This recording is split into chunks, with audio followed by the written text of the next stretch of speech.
What's up, everybody on YouTube? I'm ONH. Welcome to a short review of What's It Worth, where I just watched the extended version of Alien 3.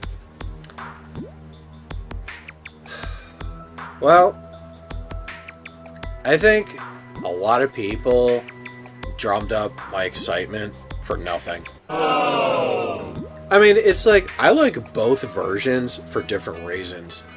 The theatrical version, I can understand the runner alien being spawned from a dog more than an ox. Because when it spawned from an ox, wouldn't, like, the antlers come along with it? I mean, it was an interesting take, and it did explain how the oxes, because they're, all their equipment is just shot to shit anyway, that they would use the oxes to pull the EEV to shore. But, I don't know, the movie left more questions up in the air than answers. Okay, they altered pretty much parts of the movie. You get a lot of extensions, like you get to see more of the prisoners interacting with each other, get to know their personality more. They had some bits that were very, very good, and you can't believe they cut that out of the movie. Charles S. Dutton's character, Dylan, has got more screen time. I mean, true, I did like how some of the prisoners have their redemption moments. I did like how they expanded on prisoner Galig, and how they did trap the alien, but Galig wanting to see the alien because to him it was the most magnificent thing he's ever seen. Opens it, he gets killed, and he sets it loose. And I was like, oh, okay.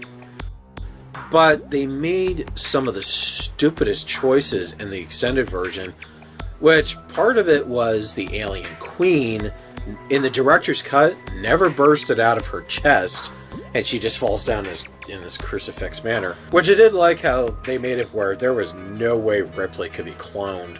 My biggest problem with the director's cut of Alien 3 was it didn't answer any of the questions that needed to be answered, like how could Ripley and an animal be impregnated by one facehugger? The film just made less sense. Okay, so in the director's cut, they cut out the dog completely. They do the ox thing, and when the guy's like shoveling shit from the air vents, and he looks down in the burned hole where the alien was hot, he mentions the dog's name in the director's cut. And I'm like, if you're removing the dog from the film, why would you mention the damn dog in the movie if he's nowhere in sight? That makes absolutely no sense. I mean, if they integrated the dog into the film with the oxes, I mean, I could see that, but what the fuck? Also, another thing is a alien queen chestburster, which it wasn't that tiny little thing that popped out of Sigourney Weaver at the end of the theatrical version. But this thing was like elongated, it was mobile, it actually moved. But I was expecting to see that in the director's cut. You don't see it in the extended version. And I went, where is the alien queen in this version? Where is that one? I don't know, with Alien 3, both versions have their strengths and weaknesses, but it didn't answer any of the questions that needed to be answered in the first place. So, I still hold true to what I think it is. Regardless if you watch the director's cut or the theatrical version, I still give Alien 3 a half-price rating.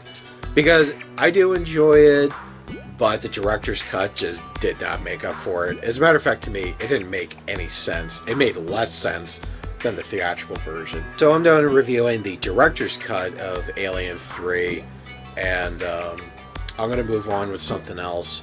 So please subscribe, please leave a comment. I'm ONH. Have a nice day.